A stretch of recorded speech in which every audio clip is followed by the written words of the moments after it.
Hello and welcome back to Wild Water ASMR. So you've probably clicked on this video because you wondered where on earth I've been all this time. And it's actually quite a wild story, so we'll get into that a little bit later. So the first two reasons, which were really not that interesting, I'd started at university and I was studying archaeology. And I was kind of getting settled in with the lecture timetable and having to do all these assignments. Also, I was just a bit strapped for space. Like, in my house, because I live with my parents at the moment, I'm still 19 at the moment. So I live at home, and we're kind of in the middle of a house reshuffle, getting rid of old stuff, and up until now there's just kind of been boxes everywhere.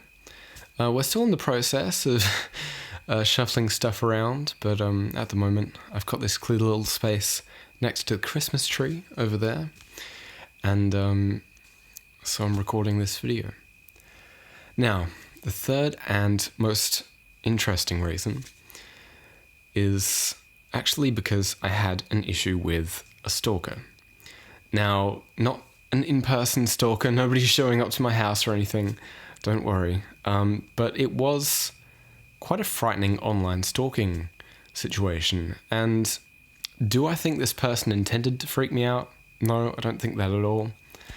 I just think they didn't really know where to draw the line, and didn't realize when they'd gone a bit too far. So, basically what happened is, in a previous video, I had mentioned a hobby that I had, and it involved a different website. And I had kind of left this thread back to another account of mine. And this account, you could message me through that account and it would get to my personal email address.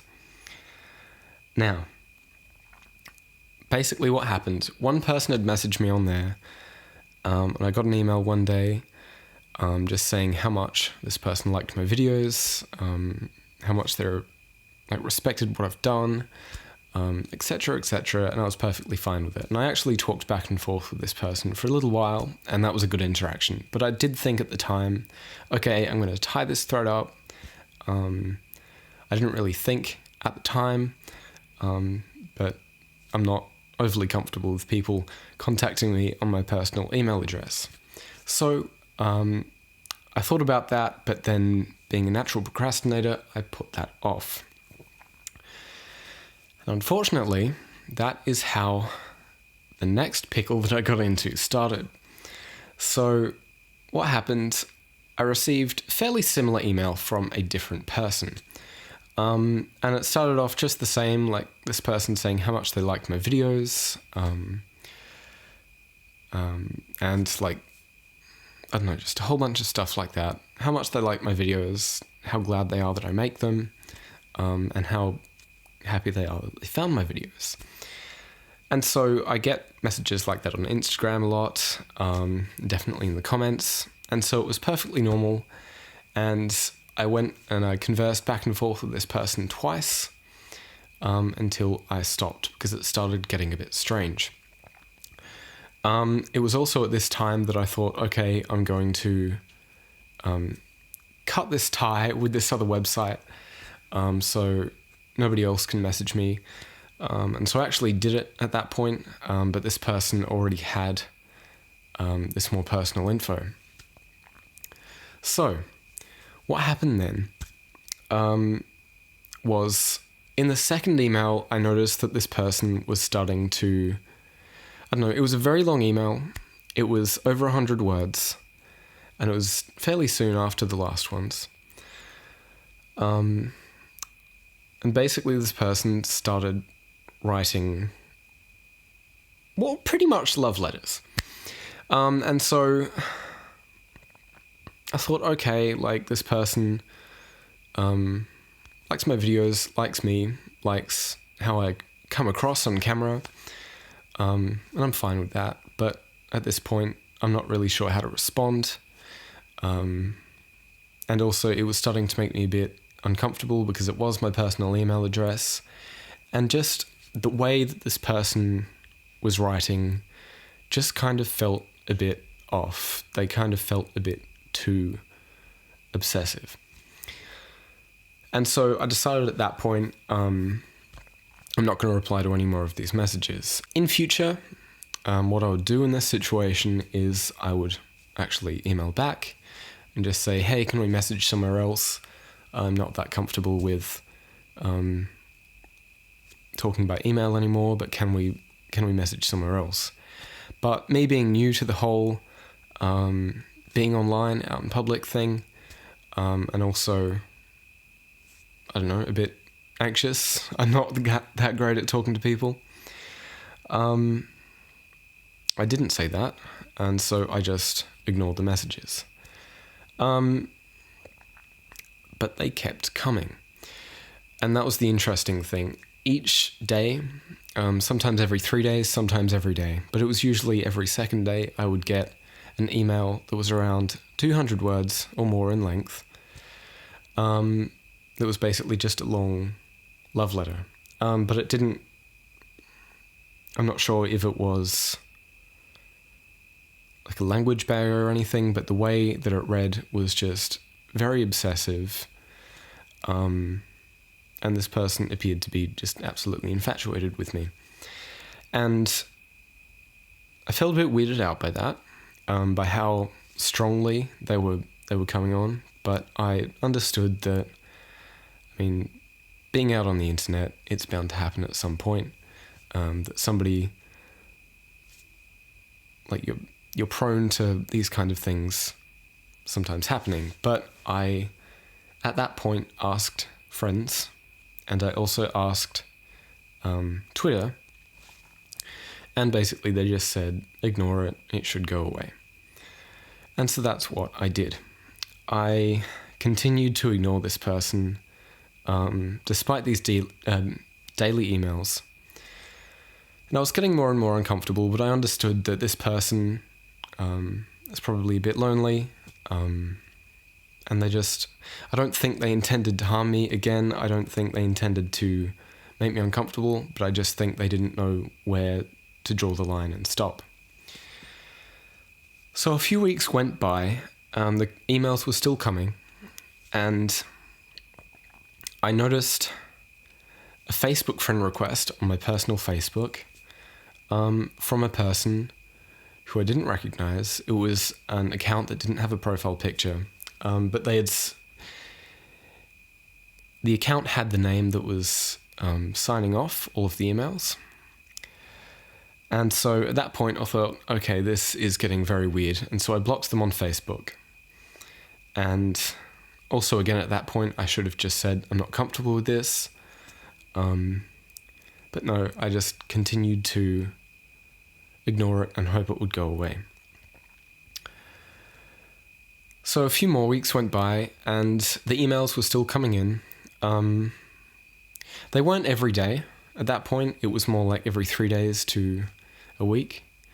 But it was still at a point, and still these long, quite obsessive emails that I was getting. And so my partner actually sort of messaged me and said, like, hey, I need to tell you something when we next see each other. And so we met out, we sat down, and my partner said, okay, so I was looking through who liked my most recent photo on Instagram, and there was this account that I didn't recognize. And so he looked into this account just out of curiosity, and they didn't have any pictures, and they didn't have a profile picture either. And so my partner was like, okay, this is strange. And they only followed 3 people. 3 people that they followed were my partner, my personal account, and my ASMR account.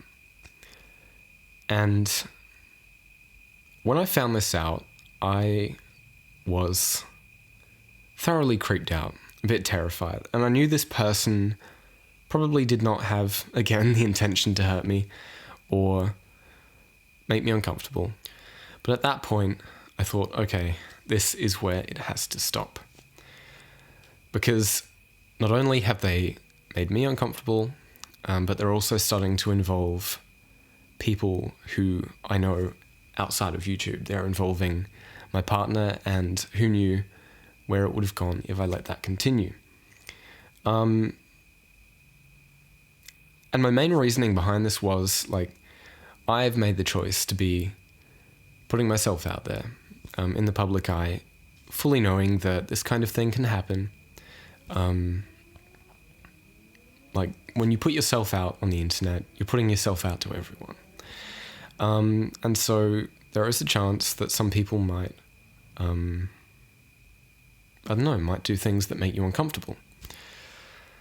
But I felt like when it started to include people other than me in my life, that's when it was going a bit far, because they did not make this choice. They're just kind of completely helpless to it. Like, they haven't chosen to be out in the public eye. They'd like to be private. They'd like to stay private. And so when you're following my partner's account and also liking his photos, that's when I thought, okay, has to stop. So I blocked them on everything, including the YouTube comments section. And that was mainly because they were posting links to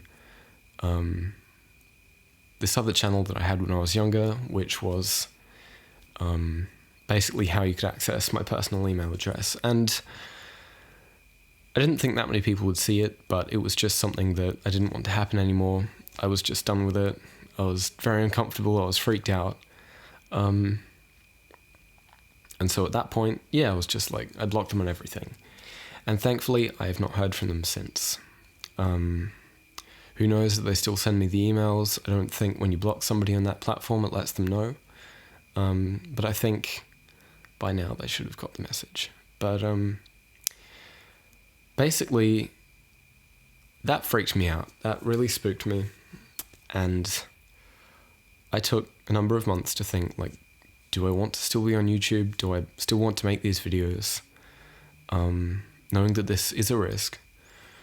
Do I want to be doing this anymore? Like, is this something that I enjoy enough to take that risk and, actually put myself out in the public eye? And I thought, well, like, I enjoy making these videos, and there are a lot of people who enjoy watching them. And I shouldn't let the actions of one person who just didn't know when to stop ruin something for everybody, like me and also all my viewers. And so, I decided that I'm going to make this video now, and I'm going to make a few more videos, and I reckon I should start making videos more often, especially if I've got the space. I'm hoping there is a spot that I might be able to set up some lights and my camera a bit more permanently. I'm not sure how long I'll have that spot for, but we'll see how it goes. So thank you for watching this. I'm sorry if it was a bit boring and that it's not in the ASMR style, but I did decide to make it an unlisted video, so only the people who are curious could watch this. So thanks for watching. Hope you enjoyed it, and I'll see you all in another video. Bye-bye.